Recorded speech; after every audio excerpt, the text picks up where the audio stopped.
A na ka bërë agenda të verbër që të mos na bëj më përshtypje asnjë gjë? Pastori ndoshta do të na kujtoj historinë e statujave të Kripës, se më kujtove zemrën e ngurtësuar. A u kthyen shtatorë Kripe?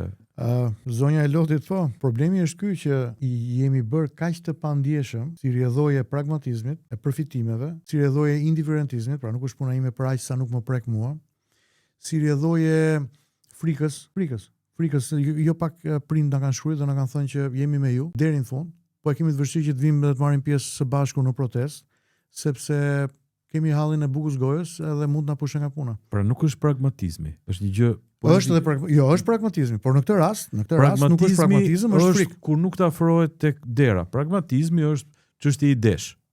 Pra njerëzit që i kanë zgjidhur hallet me ju që i keni fëmijë të rritur, thoni punë e madhe, djali vajza ime janë pragmatizmi lidhet me përfitimin. Ndërsa buka gojës, populli thotë nga gjithë litarët skllavërus ai bukës ishte më i tmerrshëm. Absolutisht po.